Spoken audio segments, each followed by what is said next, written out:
Hello and नमस्कार। मैं doctor कंचन, senior consulting physician इन Bharat homeopathy. आज के वीडियो में आप सभी का स्वागत करती हूँ। आज के वीडियो उन पेशेंट के लिए है जो क्रॉनिक किडनी डिजीज़ से सफ़र कर रहे हैं। क्रॉनिक किडनी डिजीज़ के जो पेशेंट होते हैं उनकी सबसे बड़ी परेशानी क्या होती है कि उनको ये देखने को मिलता है जब भी वो हर महीने अपनी रिपोर्ट कराते हैं KFT का, यानी कि किडनी फंक्शन टेस्ट की रिपोर्ट जब भी वो कराते हैं तो उनको सबसे प्रॉब्लम जो है वो बढ़ता हुआ नज़र आता है। वो क्या है? उनका क्रेटिनिन का बढ़ना और साथ ही साथ ब्लड यूरिया का बढ़ना। तो अब जाहिर सी बात है कि किडनी अगर आपकी फंक्शनिंग पे नहीं है तो आपके लेवल्स क्या होंगे, वो डे बाय डे बढ़ते हुए आपको दिखाई देंगे। तो आखिर एक किडनी पेशेंट ऐसा क्या खाए, ऐसी कौन सी डाइट ले कि जिससे उसका जो बढ़ता हुआ क्रेटिनिन का लेवल है, बढ़ता हुआ जो यूरिया का लेवल है, वो क्या हो, धीरे धीरे कम होना स्टार्ट हो जाए। जनरली जो किडनी के पेशेंट होते हैं वो मेडिसिन तो लेते हैं, फिर भी उनके लेवल्स क्या हैं, बढ़ते हुए नज़र आ रहे हैं।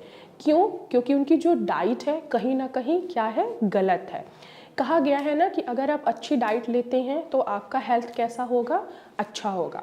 अगर आप गलत डाइट ले रहे हैं तो आपका हेल्थ कैसा होगा, वो भी बिगड़ेगा ना कि सुधरेगा। तो किडनी पेशेंट के लिए भी डाइट जो है बहुत ही ज़्यादा इम्पॉर्टेंट होता है। अगर उनका क्रेटिनिन का लेवल बढ़ रहा है, ब्लड यूरिया बढ़ रहा है, या पोटेशियम या फॉस्फोरस कोई भी लेवल अगर दिख रहा है कि आपके रिपोर्ट्स में बढ़ रहे हैं, तो डाइट जो है बहुत ही ज़्यादा मैटर करता है आपके लाइफ में कि आपकी जो बीमारी है, जो क्रॉनिक किडनी डिजीज़ से सफ़र कर रहे हैं, वो आखिर आप डाइट से कैसे कंट्रोल कर सकते हैं। तो आज की वीडियो में मैं आप सभी को ये बताऊंगी कि अगर किसी का भी क्रेटिनिन का लेवल बढ़ रहा है तो आप अपने खान पीन में ऐसा क्या बदलाव करें, ऐसी क्या चीज़ें छोड़ दें और ऐसी क्या चीज़ें आप खाएं जिससे आपका लेवल बैलेंस में रहे। तो चलिए आइए सबसे पहले हम ये समझ लेते हैं कि आखिर क्रेटिनिन क्या है। क्रेटिनिन क्या है? एक वेस्ट प्रोडक्ट है, वेस्ट मटीरियल है जो हमारे मसल्स से फॉर्म होता है, यानी कि प्रोटीन के डाइजेशन से फॉर्म होता है और हमारे ब्लड में मिक्स हो जाता है। अगर आपकी किडनी हेल्दी है, वो प्रॉपर फंक्शनिंग कर रही है, किडनी हमारी इसको फिल्टर कर देगी, यानी कि आपके क्रेटिनिन को, यूरिया को फिल्टर करके यूरिन के थ्रू बाहर निकाल देगी। अगर वहीं आपकी किडनी हेल्दी नहीं है, प्रॉपर फंक्शनिंग नहीं कर पा रही है, तो क्या होगा, क्रेटिनिन जो है आपके बॉडी में बढ़ता हुआ नज़र आएगा, जिससे आपके लेवल्स बढ़े हुए नज़र आते हैं। तो अब हम ऐसी कौन सी डाइट लें जिससे जो हमारा वेस्ट प्रोटीन है वो बाहर निकले और हेल्दी प्रोटीन हमारे बॉडी में स्टोर हो। तो आपको पहला क्या करना है कि आपको प्रोटीन, जो हाई रिच प्रोटीन डाइट है, वो आपको अपने डाइट से कट ऑफ करना है, यानी कि कंज्यूम बिल्कुल नहीं करना है। आप देख रहे हो कि आपका लेवल क्रेटिनिन का बढ़ा हुआ है, तो अगर आप प्रोटीन डाइट ले रहे हो, अब प्रोटीन डाइट क्या क्या होती हैं, कितनी हाई रिच प्रोटीन डाइट होती है हमारी, जैसे कि मटन हो गया, फिश हो गया, चिकन हो गया, और जितने भी पल्सेस हैं, तो आपको वो क्या करना है, अपनी डाइट से बिल्कुल ही हटा देना है।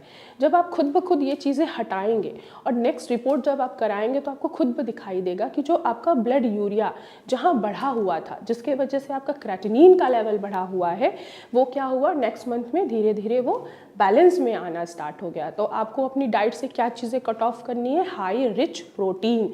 हाई रिच प्रोटीन किन किन चीज़ों में मिलता है, जितने भी हमारी पल्सेस हैं, जितने भी हमारे डेयरी प्रोडक्ट हैं, जैसे कि दूध हो गया, दही हो गया, छाछ हो गया, इन चीज़ों में भी प्रोटीन पाया जाता है। और जो हाई रिच प्रोटीन है, जैसे कि हमारा मटन, फिश, चिकन, दालें, आप ये चीज़ों को आपको अपने लाइफ से कट ऑफ करनी है। नेक्स्ट आते हैं वेजिटेबल्स पे। जितने भी रूटी वेजिटेबल्स होते हैं, जैसे कि हमारा आलू हो गया, शकरकंदी हो गया, ये क्या है, ये रूटी वेजिटेबल्स हैं। गाजर हो गया, मूली हो गया, इनमें क्या पाया जाता है, पोटेशियम पाया जाता है। अगर आप रेगुलर बेसिस पे ये चीज़ों का सेवन करते हैं तो क्या देखने को मिलेगा आपकी रिपोर्ट्स में कि आपका जो पोटेशियम का लेवल है वो बढ़ा हुआ है, जिसकी वजह से आपका ब्लड यूरिया और क्रेटिनिन भी है वो भी बढ़ा हुआ है। तो आपको ये वेजिटेबल्स, जो रूटी वेजिटेबल्स हैं, जो ज़मीन के अंदर होती हैं, वो आपको कंज्यूम बिल्कुल भी नहीं करना है। नेक्स्ट हम आते हैं फ्रूट्स पे। जितने भी खट्टे फ्रूट्स होते हैं, जैसे कि संतरा हो गया, मौसमी हो गई, नींबू हो गया, ये चीज़ें आपको सेवन नहीं करना है। क्यों? क्योंकि इनका जो नेचर होता है वो एसिडिक नेचर का होता है और हमारा ब्लड जो है वो भी एक तरीके का एसिड का नेचर होता है उनमें। अगर हमारे ब्लड का पीएच इंक्रीज होगा या ब्लड का पीएच डाउन होगा, अगर आप ये चीज़ें ले रहे हो खट्टी चीज़ें, तो भी क्या होगा कि आपके किडनी के ऊपर प्रेशर पड़ेगा, दबाव पड़ेगा, जिसके वजह से आपके क्रेटिनिन बढ़ जाते हैं। तो आपको इन खट्टे फलों का भी आपको सेवन नहीं करना है।